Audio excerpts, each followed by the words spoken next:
semuanya, wow, happy banget saya Ronald bisa bertemu kembali dengan kalian semua. Hari ini kita kedatangan dua pasutri, bukan dua ya, satu pasutri yang luar biasa banget. Ada namanya Korudi Terios, and then Sylvia Setiani. Hai, kalau Cici, hai. Halo. Oke, wow, gimana tadi perjalanan ke sini kok? Oh, menarik lah ya, hujan. Dan kita hujan ya? kita menikmati perjalanannya. Oke, luar biasa.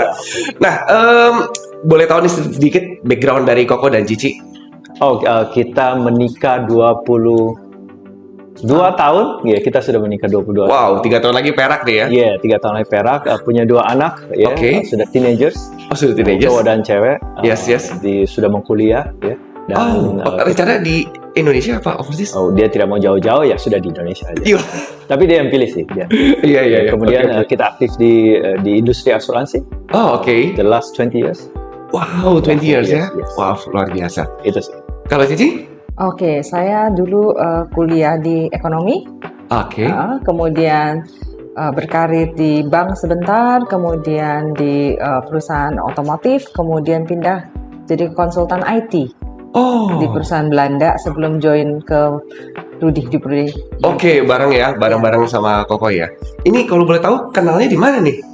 Oh, yang satu di konsultan IT, satu di industri insurance. Kan ada namanya kesana kemari mencari kekasih. Luar biasa. Komunitas Katolik kan ada itu. Kesana kemari mencari kekasih. Oh, itu komunitas Katolik? Iya. Enggak. Plesetan. Iya. Itu tuh KKMK. Kelompok Karyawan Muda Katolik. Oke. Kesana kemari mencari kekasih. Nah, itu ketemu Sylvie di sana. Oke, akhirnya berarti pacaran lama kok? No lah, 10 bulan. 10 bulan pacaran, kemudian saya ajak menikah. Wow. Iya, ini tips banget ya teman-teman ya. Kalau misalnya memang itu jangan lama-lama, langsung aja to the point ya. Nah, sesudah itu Ronald, meskipun kita cuma 10 bulan pacaran, sampai hari ini kita masih pacaran. Wow, itu yang amazing. Luar biasa dong. Masih hot and spicy ya? Yes. Oke teman-teman, hari ini tuh seru banget ya tadi ya pembicaraan awal kita. Dan hari ini kita akan mengangkat topik yang seru banget, yaitu adalah tentang better safe than sorry. Oke. Nah, ini kita ngomong tentang apa sih? Basically ini adalah kita ngomong tentang insurance nih. Kenapa? Karena masih banyak banget pasutri dan keluarga muda. Oke, zaman sekarang nih, zaman now, itu masih ngerasa barang ini tuh adalah, wah udahlah barang tersier yang udahlah nanti aja lah. Saya masih muda, kami mau produktivitas gitu ya tinggi. Kalau bisa duitnya jangan diputar di insurance, digulung aja ya, masukin ke investasi apapun yang bisa returnnya lebih cepat. Nah, kita akan membahas ini semua pastinya dengan pakarnya di sini ya, ada Korudi dan juga Ci Sylvia. Oke, gimana nih kok tanggapan Koko tentang hal itu tuh? Well, sebenarnya sih asuransi itu adalah sebuah instrumen ya. Oke. Tapi kalau kita mau mengerti namanya perencana keuangan, ya. Jadi ada 4 tahap. Jadi setelah saya mengambil sertifikasi Certified Financial Planning, ya, banyak sekali certification diambil. Ya, tujuannya sih supaya pinter aja. Jadi terlihatnya pinter gitu. Tapi over the years, setelah saya mengambil sertifikasi, setelah belajar, saya temukan ada 4 tahap dalam namanya pengembangan uang. Oh, dalam pengembangan uangnya ya? Nomor 1 yang paling utama kan, ya kalau dia tidak menghasilkan uang, mau bagaimana mau di pengembangan financial planning gitu, betul ya? Setuju. Ya, jadi menghasilkan uang adalah yang pertama. Orang cari kerja, orang bekerja, orang usaha, itu kan menghasilkan uang. Yes. Nah, setelah menghasilkan uang, banyak orang kemudian mengembangkan uang. Ya, mengembangkan uang, dia investment, dia tabung, dia beli emas, dia beli properti, itu adalah mengembangkan uang. Tapi banyak orang melompati tahap ketiga. Karena setelah dia menghasilkan uang, setelah dia mengembangkan uang, bagaimana dia perlu menjaga uang. Menjaga uang supaya apa yang dia hasilkan dan apa yang dia kembangkan itu tidak hilang. Tapi jaga uang dari apa gitu? Kalau misalkan orang pergi judi, dia bisa kontrol dirinya, ya. Tidak mungkin orang taruh uang 1 miliar, 2 miliar di rumah gitu ya. Yes. Kecuali memang dia tidak mau taruh uang di bank gitu, ya kayak gitu. Gitu ya. Ya ada sesuatu gitu ya. Jaga uang dari apa? Jaga uang dari namanya sakit. Ya karena hari ini sakit kecelakaan kecil aja gitu loh. Kecelakaan kecil mungkin butuh operation, butuh 60-an juta. Yes. Supposed to Jadi be jangan sama. sampai uang yang sudah dihasilkan, uang yang sudah dikembangkan, akhirnya gone. Oke. So bagaimana kita perlu mencari namanya instrumen. Ronald di rumah ada gembok. Ada. Rumah kamu digembok. Digembok, dikunci Iya. setiap malam. Betul ya, itu ya. Iya. Nah, itu adalah satu alat yang kamu pakai untuk menjaga rumahmu. Ah. Jadi kita butuh tools untuk menjaga uang yang kita hasilkan, uang yang kita kembangkan. Nah, toolsnya apa? Adalah instrumen. Instrumennya apa? Wah, saya bekerja di industri keuangan ya, my whole life gitu loh. Saya kerja di Bursa Efek ya selama 4 tahun. Kemudian Bursa Efek itu adalah bagaimana tahap kedua, mengembangkan uang. Mengembangkan uang. Iya, Betul. ya. Betul. Dan instrumen Bursa Efek, mau apakah saham, mau apakah obligasi, itu butuh uang besar untuk menciptakan uang besar. Setuju. Jadi Setuju. instrumen apa yang paling efisien untuk menjaga uang itu? Tidak ada yang lain, asuransi. Oke. Nah, kalau tidak dijaga uangnya, tahap keempat tidak dapat dilakukan. Oh, apa tuh tahap keempat? Tahap keempat adalah bagi uang. Bagi uang. Iya, ketika kamu bukan kamu ya, ketika kita semua ada di 1 kali 2 meter, kan kita nggak mungkin masukin uang di dalam 1 kali 2 meter itu kan. Oke, clear. Ya, pasti kan dibagi gitu loh. Yes. Iya, ya. Jadi ini 4 tahap yang perlu orang lakukan. Menghasilkan uang, Menghasilkan yang uang. banyak orang lakukan. Mengembangkan uang, banyak orang lakukan. Tapi nomor 3, banyak orang miss. Menjaga uang. Oke. Yang dia sudah hasilkan dan dia sudah kembangkan. Supaya kalau dia jaga dengan benar, dia pakai instrumen yang tepat, dia boleh bagi uang nanti. Pada saat dia masuk dalam 1 kali 2 meter. Wow. Oke. Gitu ya? Sangat-sangat luar biasa. Ya. Oke, kalau dari seorang wanita nih, dari Ci Sylvia nih, gimana nih pandangan tentang asuransi nih? Well, kita pada saat masih single ya, saya pernah mengalami yang namanya keluarga itu ada yang kena sakit kritis. Oh. Pada saat keluarga kena sakit kritis itu kita berasa banget pada saat kita nggak punya backup cadangan uang untuk yang namanya pengobatan. Waktu itu kan belum ada BPJS ya. Iya, betul. So basically, This is back 25 years ago. Iya, 25 years ago. 23-24 tahun yang lalu lah. Wow. Ya, jadi kita sekeluarga dengan apa yang kita punya ya kita mengusahakan yang terbaik untuk yang sakit kan. Pastinya sih. Betul. Dengan berjalannya waktu awareness itu muncul. Awareness bahwa kita harus punya backup. Karena apa yang kita kumpulkan itu jangan sampai termakan oleh suatu resiko gitu. Jadi pada saat waktu udah menikah ya, sebelum menikah udah ngambil asuransi. Setelah kerja juga diberikan asuransi oleh kantor, Yes. ya kan. Terus setelah menikah ya tentunya ya perlu punya asuransi, terutama dari yang pencari nafkah. The breadwinner have to be the owner. Yes. Jadi the breadwinner itu kan ya bisa dibilang mesin ATM keluarga kan? Apa tadi? Sorry, istilah? Breadwinner, pencari nafkah. Oh, breadwinner. The breadwinner. Iya. Jadi ya itu adalah idealnya untuk yang pertama yang harus punya dalam suatu keluarga. Kalau terjadi resiko terhadap beliau, berarti kan stop kan, nafkahnya kan, income-nya. Nah, kalau ada budget lebih, baru ya istri, anak, dan lain-lain. Seperti itu. Jadi kalau kita ambil kesimpulannya dari topik ini, pertama adalah kita harus ada 4 step dulu ya.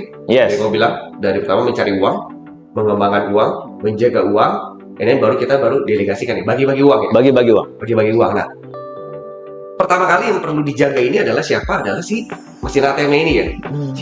Pencari nafkah. Yang mencari uang itu. Yang mencari uang ini. Nah, kalau pencari nafkahnya misalnya kan sekarang rata-rata kan suami istri kerja nih ya. Iya. Nah, idealnya seperti apa? Apakah yang udah deh yang gajinya lebih besar? Atau meskipun istrinya biasa terkadang gaji lebih besar, tapi karena memang suaminya lebih resiko, udah deh ambil suami dulu kan kadang-kadang kayak gitu. Yeah. Gimana pandangan dari Koko dan Cici? Jadi sebenarnya sih yang menjaga uang ini kan adalah kita perlu menjaga juga yang menghasilkan. Nah, bagaimana? Contoh yang tadi itu Ronald katakan gitu, sang istri menghasilkan uang lebih besar. Let's say dia menghasilkan 50 juta sebulan, ya kan? Nah, kita kan perlu jaga, untuk memastikan if something happen sama dia, let's say lah dia masih hidup lah, tapi kemudian dia terkena namanya cancer lah, oke? Secara produktif pasti turun. Turun drastis itu. Nah, kalau dia punya produktivitas turun, pasti penghasilan dia akan juga turun.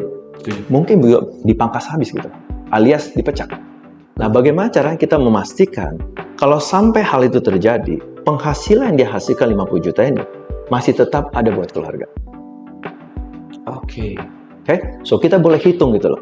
Nah, instrumen asuransi yang boleh menjaga itu 50 juta kali 12 600 juta. Contoh kita mau jaga dia keluarga itu selama 10 tahun. Ya udah 600 juta kali 10 tahun, 6 miliar. Berarti dia butuh ambil asuransi sebesar 6 miliar. Dari si istri saja. Dari si istri, karena kita mau jaga penghasilan istri. Kalau penghasilan suami kita mau jaga, ya udah berapa buat penghasilan suami. Itu dia. Oke. Nah, pertanyaan selanjutnya gini, kan kalau misalnya orang kerja, oke lah tadi kan Koko bilang kan bisa dipecat, di layoff ya. Tapi kan ada beberapa orang yang pikir ya, saya punya usaha, saya punya bisnis, usaha apa sama saya juga, selama bisnisnya masih ada juga masih bisa kasih profit sama saya begitu ya. Itu gimana untuk menyadarkan mereka bahwa ini tetap ya.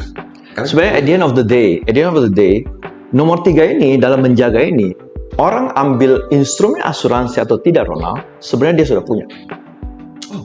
Maksudnya gimana? Contoh, klien saya kemarin itu dia operasi syaraf kejepit. Oke. Satu malam menginap pulang, 378 juta. Satu malam? Satu malam, 378 juta. Yes? Okay, yes. Berarti, menurut kamu dia sudah punya asuransi, Bu? Dia bayar sendiri. Betul, dia menjadi perusahaan asuransi. As simple as that gitu loh. Dan instrumen asuransi adalah instrumen yang paling efisien gitu. You bayar uang kecil untuk menjaga uang besarmu. Itu konsep dari asuransi. Oke. Tapi yang menjadi masalah adalah orang mengatakan, saya masih sehat, Ronald. That's it. Itu kayak buang uang itu. Iya. Gitu? Bayar kan ada bilang bayar, nggak kepake-pake. Yes, exactly gitu loh. Sama dengan kamu punya ban serep di mobil. Loh, kamu sudah beli, nggak dipakai. Mending nggak usah punya. Jangan dipakai lah. Iya, Kalau ini susah kok. Betul, tapi kan tetap you punya gitu loh. Iya. For what? For peace of mind. Oke. Jadi sebenarnya juga satu hal, produk asuransi itu adalah produk cinta. Orang bekerja, suami istri kita berdua bekerja. Kita bekerja menghasilkan, cari uang segala macam karena kan kita sayang sama keluarga kita. Setuju. Dan kita bertanggung jawab pada keluarga kita. Gitu? Ya. But one day something happen gitu. Apakah kita masih bisa mencari uang itu? Apakah kita masih bisa deliver cinta kita? Apakah kita masih dapat deliver tanggung jawab kita gitu? Nah, kalau tidak bisa, how? Harus ada satu instrumen itu. Betul. Nah, asuransi adalah instrumen untuk deliver itu. Cinta, tanggung jawab, dan memberikan ketenangan pikiran buat keluarga. Oke. Amazing banget. Nah, saya mau nanya Cici nih, dari pandangan seorang wanita ya. Sometimes kadang-kadang mungkin karena kalau saya ngobrol-ngobrol sama teman ya, biasa pria lebih aware ya, maksudnya karena kan memang dia sebagai mesin ATM-nya gitu ya, majority. Tapi terkadang kalau misal ngomong sama istri kan, pasti dari istri ini kalau ngomong insurance, udahlah nanti aja lah, nanti ganggu uang bulanan kan, pasti mayoritas kan berpikir seperti itu. Bagaimana kalau dari pandangan Cici sebagai seorang wanita tentang yang tadi saya ceritakan kayak gitu? Ya, banyak sih yang berpikir seperti itu ya. Di keluarga kami juga beberapa saudara kami banyak yang udah menikah tapi nggak mau ambil asuransi juga ada. Ya. Pemikirannya adalah seperti itu statementnya ya, daripada ganggu uang bulanan ya, dia first thing first lah dianggapnya gitu ya. Betul. Yang sudah di depan mata, yang sudah dibutuhkan saat ini, bukan yang diinginkan gitu ya. Dia menganggap asuransi itu adalah keinginan, bukan kebutuhan. Asuransi adalah keinginan di mata mereka. Sementara kita yang sudah lama di industri ini kan kita melihatnya sebagai suatu kebutuhan. Dan kita edukasi ke masyarakat. Nah, seperti itu biasanya kita mencoba menceritakan gitu loh, tentang membukakan mata. Jadi kita kembali, tugas kita adalah mengedukasi teman-teman kita gitu kan. Apakah mereka akan terbuka kembali kepada mereka lagi? Sometimes mereka jadi terbuka atau aware lah, paling tidak ya, aware, dapat kliknya, tinggal mereka mau execute-nya itu kapan tergantung dari kesepakatan keluarga itu sendiri. Jadi tetap diinformasikan saja. Tetap diinformasikan. Okay. And then tetap kembali keputusan di tangan keluarganya. Keluarga ini. Iya, karena biar bagaimana sering sekali dibilang kan suami cari nafkah tapi yang manajer menteri Betul. keuangannya, bendaharanya adalah si istri kan, most of the time gitu kan. Yes. Jadi ya kembali ke istrinya dan kita kasih tahu bahwa awareness-nya itu ada, bahwa uang bulanannya itu bisa terusik loh gitu. If something happen, jangankan hal-hal yang amit-amit berat ya, seperti sakit kritis yang tadi saya cerita. Kena nyamuk aja saya keluar 17 juta loh demam berdarah. Jadi ya 17 juta juga that means kalau untuk zaman sekarang ya itu bisa uang setengah tahun untuk sekolah ya, untuk anak-anak ya sekolah ya 17 juta itu. Jadi ya memang kalau dipikirkan kita tidak mau memikirkan hal-hal yang negatif, true ya, tapi kita juga perlu yang namanya aware dan kita harus prepare for the worst, remember? Iya. Oke. Kembali lagi ke masing-masing keluarga sih. Kembali lagi. Oke. Nah, pertanyaan adalah gini, kan kalau misalnya untuk asuransi kan at the end kan harus bayar konsisten Bayar premi ya. Nah, mungkin ada banyak orang khususnya keluarga muda dari segi nambah pengeluaran, nambah expense lagi nih untuk pengeluaran. Nah, bagaimana Koko dan Cici menanggapi khususnya untuk keluarga muda ya? Hal seperti ini gitu loh. Ini akan menjadi expense yang lebih nih, mendingan bisa buat nyicil handphone lah kasarnya kayak gitu ya, atau misalnya buat nyicil pampers lah kasarnya seperti itu. Nah, bagaimana? Nah, kalau kita lihat di aturan ada yang namanya Abraham Maslow hierarchy.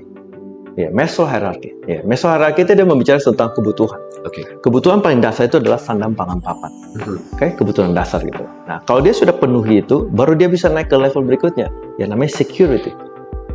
Nah, security ada untuk jaga apa? Untuk jaga sandang, pangan, papan ini. Itu loh, ya. Jadi kalau misalkan memang yang tadi Ronald katakan, bagaimana kalau penghasilannya terbatas banget? Kita banyak sekali klien-klien ketika dia bilang, Ruth, saya punya keterbatasan dana. Yes. Saya bilang, that is the most, itu adalah alasan yang kamu harus ambil. Karena kalau kamu tidak mau bayar premi itu, ada orang lain yang harus bayar, which is anak-anaknya. As simple as that gitu. Nah, maksimum yang perlu dia sisihkan adalah 15%. Tapi kemudian saya tanya lagi si klien gitu, apa kamu boleh menyisihkan 10.000 sehari? Lalu saya dibilang penghasilan saya tidak banyak. You boleh nggak sisihkan 10.000 per hari? Bisa lah, 10.000 lah ya. Lalu saya dibilang I cannot. Apa kamu boleh sisihkan 5.000 sehari? Kalau dia bilang I think 5.000 bisa gitu. Let's start. Let's do something. So ketika saya ketemu dengan klien, ada 3 hal yang dapat dilakukan oleh si klien. Nomor 1, dia tidak lakukan apa-apa. Kalau dia tidak lakukan apapun, means resiko ada tangan dia. Dia menjadi perusahaan asuransi. Yang kedua adalah dia boleh lakukan sesuatu. 10.000 nggak bisa, 5.000. 5.000 we can start.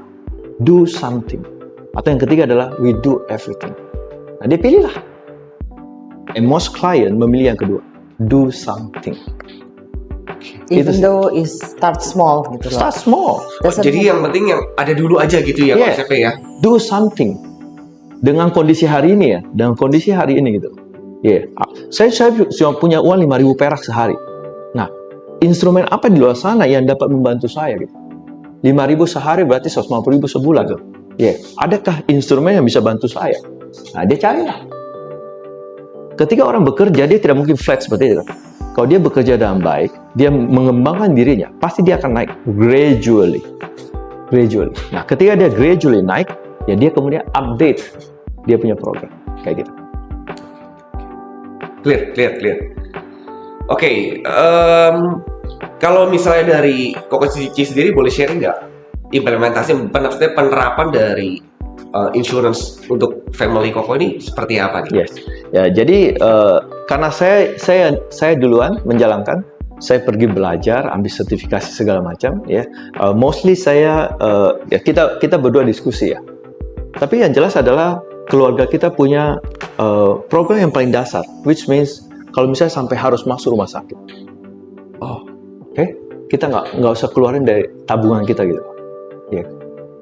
Imagine 60 juta, kalau saya biaya rumah sakit 60 juta ya. Dan setiap bulan orang hanya dapat menyisihkan 1 juta untuk saving dia. Yes.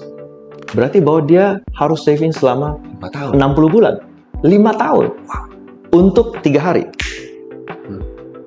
So, hal yang paling dasar adalah kita punya program untuk health. Masuk rumah sakit, nggak usah pusing. Oh, jadi basic things-nya adalah health insurance dulu berarti ya? Yes, betul. Ya. Nah, tapi kalau misalnya let's say health insurance di luar sana dari perusahaan swasta, asuransi swasta tidak memadai, BPJS lah. That's the most yang paling dasar gitu. Ya. Kemudian kita punya program untuk anak-anak kita education. Oke. Ya, itu setelah menjaga si penghasil Income ya, ya? the breadwinner itu dijaga. Ya. Nah, itu pun hari ini kita sudah punya program, apakah cukup? Tidak. Berjalan waktu ketika penghasilan naik, kita harus review gitu loh. Kita harus review. Nah, itu yang terjadi. Oke. Oh ya, satu hal lagi, yaitu adalah di sisi anak-anak kita juga berencana buat mereka kuliah. So, ketika mereka baru lahir nih, sudah brojol ya, CV melahirkan, akte kelahiran keluar, kita sudah mulai program. Untuk education-nya? Yes. Iya. Tapi masih jauh kan? Iya, betul. Masih 18 tahun, tapi we start. Karena ketika kita start, masih tanda kutip itu masih kecil angkanya gitu. Iya. Ya, ada cara menghitung ya, ada cara menghitung. Oke. Jadi health insurance dulu, and then jaga Si pencari nafkah? pencari nafkahnya ya, baru education ya, betul ya, seperti itu ya? Yes. Betul. Yes. Clear. Nah, tips and trick apa nih dari keluarga sendiri? Ada nggak sih yang pernah pengalaman ya, maksudnya setelah kejadian, maksudnya setelah beli insurance ini, and then yang merasa terprotek dengan adanya manfaat ini gitu? Iya, yang menarik sih yang kejadian Daryl jatuh. Oh iya. Yang dia lompat, tuh jatuh. Jadi waktu anak saya masih kecil, ya umur sekitar 2,5 tahun. Iya, lagi aktifnya ya. Iya, itu lagi nggak bisa diem ya. Oke, betul. Jadi di rumah kita tuh sofa seperti ini, kemudian depannya tuh meja kaca. Oh. Mejanya kaca, pendamping sofa gitu ya, the coffee table. Nah, kemudian babysitternya sedang mengambil pepaya or something, dan saya sedang ke Lagi atas. keluar, kita lagi keluar. Nah, Oh, saya kamu lagi lagi di di rumah, rumah. kamu di Oke. kantor. Ya. Iya. Saya lagi di atas, babysitternya lagi ambil buah. Jadi dia, karena dia sudah bisa jalan, diam sini dulu ya, sebentar ya. Dia tidak diam, dia naik ke sofa, dan dia jumping di atas sofa, dan kemudian somehow dia terbang, jatuh kepala duluan ke ke meja kaca. Tersebut. Terus kemudian yang terjadi adalah teriakan, kemudian semua datang ke dia, dan situ darah udah di mana-mana ya. So what happened is saya langsung ya dengan cekatannya what to do gitu ya. Oke. Ini robek gitu ya. Ini saya lihat kepalanya robek, saya ambil kertas atau tisu sebanyak-banyaknya, saya lihat seberapa parahnya gitu ya. Sementara babysitter juga udah panik apa segala macam. Oke, cepat ambil cukin, pampers apa segala macam, kita ke rumah sakit gitu kan. Yes. Sebelum ke rumah sakit, saya cari yang klinik terdekat dekat rumah. Ternyata tidak bisa karena harus dijahit kan. Oke, saya telepon dia lah. Saya telepon dia, kemudian kita, kamu tolong ke rumah sakit ya, IGD langsung. Ya, ini anak kita jatuh gitu ya. Udah, pokoknya intinya dia lagi di kantor, nggak tahu dia lagi ngapain, lagi meeting atau apa. Jadi saya intinya tuh kalau telepon pasti urgent, kalau WA atau SMS pasti not that urgent gitu kan.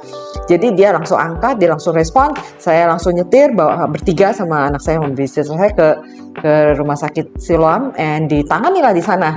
Gitu. Kemudian Rudy datang, itu pun dia lupa kalau dia adalah seorang insurance agent. Nah, kalau udah dalam kondisi yang panik gitu ya, everything chaos kan jadinya. Jadi dia juga nggak tahu harus what to do gitu ya. Dia harus bawa formulir claim kah, harus apakah, dia juga totally black out gitu loh. Apalagi dia sudah melihat darah, dan dia takut sama darah kan. Dan yang menarik adalah ketika bayar, saya keluarin kartu kredit, bukan kartu health insurance gitu loh. It's so funny. Yeah. Seperti itu ya. Dan ya udah, kondisi itu ya dibayarin semua oleh perusahaan asuransi. Oke. Nah, kalau dari kompetisi sendiri kan tadi info bahwa untuk asuransi kan kurang lebih sekitar 15% ya. Nah, idealnya Maksimum. Oh, berarti idealnya apakah nanti seiring dengan berjalannya kenaikan income,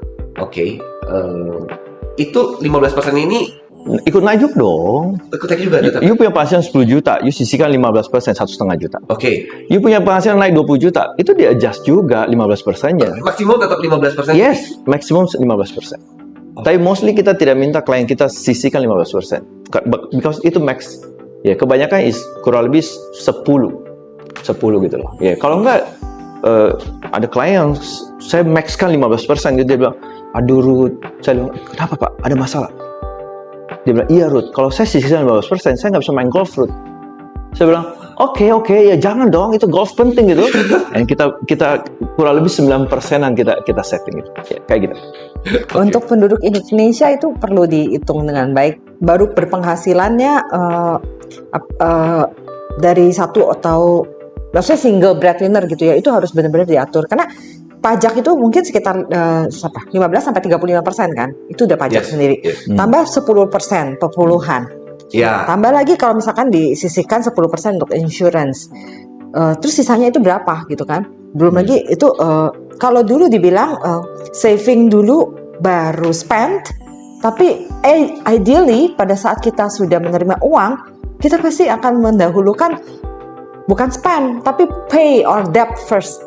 Kewajiban-kewajiban kita dulu. Kita forget about the spend, kita forget dulu buat save. Ya kan? Apa kewajiban kita bayar dulu semuanya, benar? Betul. Setelah itu sisanya baru kita bagi untuk saving sama spend. Nah, itu gimana tuh? Yang mana duluan tergantung si orang yang mengatur duitnya kan. Ada yang spender, ada yang saver, right? Yes. Yeah. Tapi tetap tagihan dulu yang pertama ya. Betul, dan itu kan basically ada setelah dipotong-potong tadi itu, setelah dipotong pajak, setelah potong apa segala macam gitu kan. Oke. Nah, pertanyaan yang agak menarik nih ya. Dengan semakin banyaknya agen asuransi ya zaman sekarang ya. Kira-kira boleh kan di sini kan pasti kan banyak pasutri muda juga yang oke nih tergugah nih. Iya juga ya. Kayaknya perlu juga nih insurance. Nah, kira-kira dari Koko dan Cici ada tips and trick nggak sih untuk bisa mencari insurance agent yang benar-benar bisa helpful gitu. Karena kan banyak juga orang yang kayak cuman kalau kita dengar ya pasti kan kalau di masyarakat kan udah nih orang cuma ngambil komisi doang, terus giliran mau klaim susah banget. Orangnya part-timers gitu. Udah hilang orangnya gitu kan, nyaris setengah mati gitu. Nah, kira-kira bagaimana tips and trick dari Koko dan Cici untuk teman-teman ya pasutri di Mayo ini bisa tahu nih mencari agent yang oke gitu. Menurut ini adalah pada saat si klien itu dibantu oleh si agent. Apakah agent itu paham betul bagaimana cara membantu pada saat klaim? Agent, bahkan ada banyak juga ya agent yang tidak memahami cara klaim memang. Banyak agent yang jago jual, tapi banyak agent juga yang nggak ngerti pada saat klaim. Gitu. Jadi bisa memasukkan duit, tapi tidak membantu agent untuk mengeluarkan duitnya dari perusahaan asuransi itu banyak. Gitu.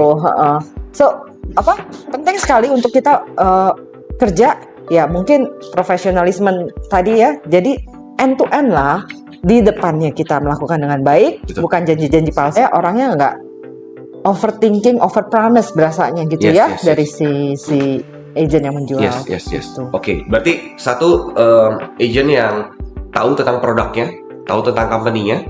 Kedua juga agen yang bisa bantu untuk cairin klaim berarti ya. Karena mostly juga ada banyak agent yang cuma bisa jual doang, janji-janji manis, janji-janji surga, and then pada saat terjadi klaim juga tidak bisa direalisasikan. Iya. And then ada lagi? Mungkin juga satu hal juga adalah hari-hari gini kan pengetahuan dari agent itu sendiri gitu. Okay. Karena banyak orang yang tadi saya bilang, kita memakai kata instrumen. Asuransi adalah sebuah instrumen gitu.